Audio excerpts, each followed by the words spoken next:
ये तो अभी नादान है भी आपके तेजस्वी जी, है ना। उनको पता भी नहीं है कि नीट क्या है। पहले अपने पापा से ही पूछ लें कि आपके राज्य में क्या होता था। सर आपकी अपनी बातें हैं और विपक्ष की अपनी बातें हैं, हम तो लेकिन सबको कहीं ना कहीं इसमें भविष्य तो छात्रों का बर्बाद हो रहा है ना। जो इसमें सम्मिलित है, चाहे वो नेता सम्मिलित हो, चाहे वो बिचौलिया सम्मिलित हो, जो सम्मिलित है उसको फांसी से ऊपर का सजा देना चाहिए।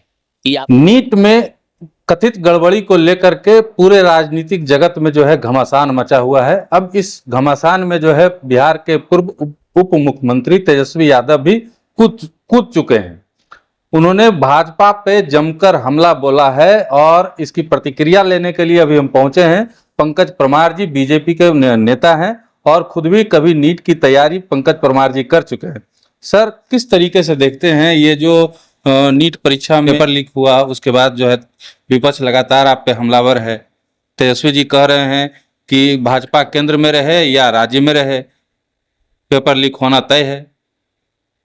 तेजस्वी जी बोल रहे हैं, पहले अपने पापा से ही पूछ लें कि आपके राज्य में क्या होता था। अरे ये सब तो पॉलिटिकल बात हो गई, इसमें पॉलिटिकल बात करना भी ठीक नहीं है छात्र के भविष्य के लिए।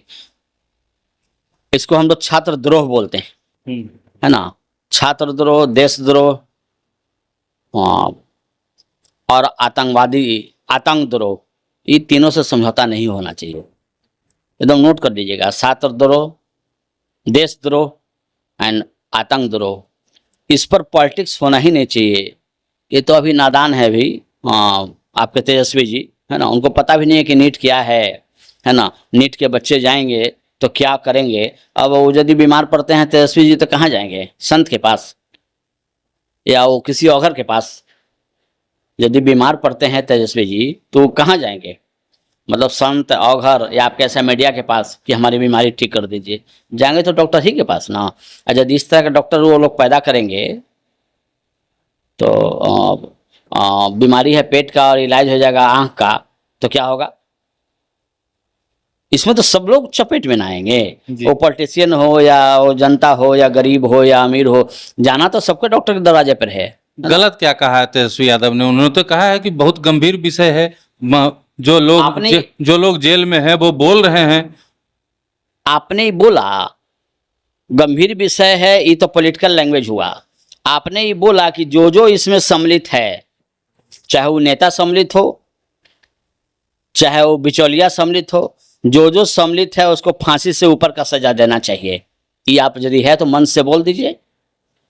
ये यदि पॉलिटिकल लैंग्वेज नहीं करना चाह रहे हैं, आप छात्र हित की बात करना चाह रहे हैं, तो किसी भी स्टेज से इस लाइन को आप बोल दीजिए कि इसमें जो भी इन्वॉल्व रहेगा, चाहे वो नेता किसी भी पद पर क्यों नहीं हो, बिचौलिया का हाथ कितना भी लंबा क्यों नहीं हो, उसको ऐसा सजा मिले जो फांसी से ऊपर का सजा हो, है ना। या तो फिर उसको तोप से उड़ा दिया जाए, उड़ा दिया जाए। तेजस्वी को हम चैलेंज करते हैं ना, या किसी भी इंडिया के नेता को चैलेंज कर रहे हैं कि यदि सही में छात्र का वो समर्थक है, एकदम क्विट छात्र का, जिसका नारा, उसको तो केस से कोई मतलब नहीं ना है। वो तो फिजिक्स और बायोलॉजी और केमिस्ट्री बेचारा पढ़ रहा था और डॉक्टर का सपना देख रहा था। अब बीच में कुछ बिचौलिया, कुछ सब मिला जुला के ये ऐसा कांड किए जिसको कि हम लोग तो अब तो शब्द से बयान नहीं कर सकते हैं। हम भी तैयारी कर चुके हैं। हम तो बहुत मर्माहत हैं कि किसी का भी अभी तक स्टेटमेंट ऐसा नहीं आया है कि कम से कम स्टेटमेंट से भी कम से कम बिचौलिया के धड़कन बढ़ जाए कि अब लगता है कुछ ज्यादा होने वाला है। उन्होंने यह भी कहा है कि इस मामले में सबूत जो है सार्वजनिक हो गया है, जांच भी चल रहा है, पुलिस ने गिरफ्तारियां भी की हैं, बावजूद इसके सरकार यह मानने के लिए तैयार नहीं है कि नीट परीक्षा में धांधली हुई। आप भी तो मानने के लिए तैयार नहीं हैं। आपका भी तो प्रूफ है, आपके पापा का तो प्रूफ है, आपके पापा का ही प्रूफ है, लालू एंड फैमिली के साथ पूरा प्रूफ है। और ऐसे इंडिया में बहुत सारे नेता हैं जिनका प्रूफ है, कोर्ट में केस चल रहा है। ये बोल देना कि यदि प्रूफ है तो हमको फांसी दे दिया जाए, यदि प्रूफ है तो हमको फांसी दे दिया जाए, है ना। या जिस भी नेता का जो बोल रहे हैं जेल में, अब जेल बेल का कार्यक्रम बंद होना चाहिए। जेल बेल का कार्यक्रम अब ये बंद होना चाहिए। अब सीधे आप जो भी हमारे भारत माता के साथ गद्दारी करे ना, उसको आप सीधे ऊपर का रास्ता दिखा दीजिए। आप योगी मॉडल लाना बहुत जरूरी है। हाँ, सीधे ऊपर का रास्ता। और जेल में रखने में भी खर्च है, उस पर पब्लिक का टैक्स जाता है। जेल में सरकार थोड़ी अपने अपने पैसे से रखती है। जेल में कितना लोगों को हम रखेंगे, है ना। और हमारी पैसा, हमारा टैक्स, पब्लिक का पैसा, पब्लिक का टैक्स, अब सब पैसा उसी पर खर्च करिएगा जेल में रखने पर। अब बहुत सारे कैदी जो वीवीआईपी कैदी माने जाते हैं, उन पर तो सिक्योरिटी भी बहुत ज़्यादा खर्च होती है। जेल में भी सिक्योरिटी, जेल में भी सिक्योरिटी। सवाल तो ये भी उठ रहा है सर कि जिस तरीके से कुछ परीक्षार्थियों को ग्रेस मार्क्स दिए गए, उस पर सुप्रीम कोर्ट में भी मामला जो है चल रहा है, सुप्रीम कोर्ट में भी ने भी संज्ञान लिया इस मामले पे, तो कहीं ना कहीं तो दोषी तो है पूरा जो दोषी नहीं विभाग है। सुप्रीम कोर्ट कमेंट कर दिया था कि ग्रेसिंग वर्ड हमको समझ में नहीं आ रहा है। ग्रेस आपने क्यों दिया? 10 मिनट लेट से गया तो उसको आप ग्रेस दे दीजिएगा। 10 मिनट लेट से बच्चा गया तो उसका और जो रैंकिंग है और नीचे जाना चाहिए था, क्योंकि सेकंड का इंपॉर्टेंट होता है कंपटीशन में। और 10 मिनट जो बच्चा लेट गया उसको आप ग्रेसिंग दे रहे हैं। ये सुप्रीम कोर्ट को भी समझ में नहीं आई, या हमको तो समझ में आ ही नहीं रही है ग्रेसिंग क्या होता है ना। और मेडिकल और इंजीनियरिंग में, IIT और UPSC में से ग्रेसिंग चलता ही नहीं है ना। लेट भी आइएगा और नंबर भी मिलेगा, या आप सोचिए ना खुद कि लेट भी आइएगा और नंबर भी मिलेगा, है ना। ये तो सुप्रीम कोर्ट कमेंट भी कर दी। NTA वाले लोग, कुछ लोग ट्रांसफर पोस्टिंग भी अपने आप में कर लिए, दूसरे को भेज दिए, उससे कुछ होने जाना नहीं है। सुप्रीम कोर्ट को स्वतः संज्ञान लेना होगा, ये मान के कि सामने वाला जो पक्ष है एकदम नादान पक्ष है, उसको उतना खेल खेलने नहीं आता है, बहुत हायर वैल्यू का फेस वकील नहीं उतार सकता है, या बहुत पेंच नहीं लड़ा सकता है बेचारा, क्योंकि अभी तो मूछ भी उसकी नहीं आई है ना। वो तो अभी फ्रॉग और लाइट और करंट इसी में व्यस्त है, वो केस कहाँ से लड़ेगा। इस पॉइंट पर सुप्रीम कोर्ट को स्वतः कुछ बिंदु पर संज्ञान लेके, और जो इसमें लिप्त हैं श्योर, जो लिप्त हैं उनको जो है सो देन एंड देयर, यदि सुप्रीम कोर्ट बोल देती है कि इस तारीख को उनको फांसी पर लटकाया जाए और कोई भी जो है सो राष्ट्रपति और ये लोग इसमें इंटरफेयर ना करें, द बेटर होगा। अब इंडिया में अब डिक्टेटरशिप चाहिए ना, बहुत हो गया अब। सर आपकी अपनी बातें हैं और विपक्ष की अपनी बातें हैं, हम तो लेकिन कहीं ना कहीं इसमें भविष्य तो छात्रों का बर्बाद हो रहा है ना। उसी के भविष्य की बात तो कर रहे हैं कि अब ऐसा कोई काम ना हो, इसलिए ऐसा सजा दिया जाए कि अब ऐसा काम होना ही बंद हो जाए, चाहे वो नेता हो। स्टेटमेंट देने से काम नहीं चलेगा ना।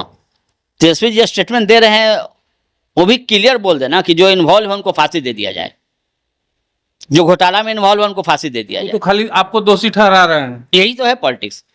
वो उसको दोषी ठहराएंगे, वो उसको दोषी ठहराएंगे, इससे हमारा छात्र का भविष्य नहीं ना बनेगा। इससे हमारे छात्र बहुत टॉप क्लास का डॉक्टर और अमेरिका नहीं जाएंगे। अभी अमेरिका में जो डॉक्टर का जो रेशियो है 3:1 है, 3 इंडियन 1 अमेरिकन। आप उसको जीरो कर दीजिएगा, 4:0, 4 अमेरिकन इंडियन 0, है ना। कहाँ तेजस्वी जी हैं, कहाँ सोच रहे हैं वो, है ना। खाली दोष बोलने से आप अपना पॉलिटिकल ग्राउंड मजबूत कर रहे हैं। पॉलिटिकल ग्राउंड मत मजबूत करिए, आप भी बुरा होइएगा, आपको भी डॉक्टर की जरूरत पड़ेगा। ऐसे ही डॉक्टर यदि पैदा होने लगेंगे तो हो सकता है कि आपकी पेट के दर्द के बजाय आपकी आंख का रोशनी गायब कर दें। किसी पॉलिटिशियन को बोल रहे हैं कि वो स्टेज पर आके और एकदम स्पष्ट बोल दे कि छात्र के साथ जो ये व्यवहार हुआ है उसका एक ही सजा है, मौत। किसी में मादा है तो बोल दे। हम तो बोल रहे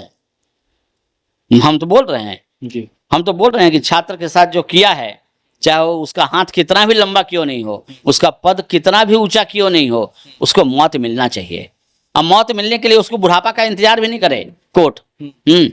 यहाँ के कानून थोड़ा सा सॉफ्ट है, केस लड़ते लड़ते ही बूढ़ा हो जाता है लोग। वो भी नहीं, विदिन 7 डेज उसको मौत के घाट आप दे दीजिए आप, और इंडिया गेट के पास।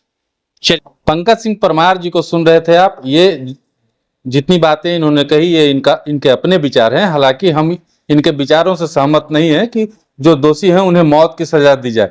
कानून में जो सबसे ठोस सजा हो भारतीय कानून में, वो उन लोगों को दी जाए, और इतनी कड़ी सजा दी जाए कि कभी भी इस तरीके का जो पेपर लीक की घटना है वो ना हो पाए, किसी भी परीक्षा का पेपर जो है वो लीक ना हो पाए, और बिहार और भारत के परीक्षार्थियों का, छात्रों का भविष्य आगे जाकर के अब और बर्बाद ना हो।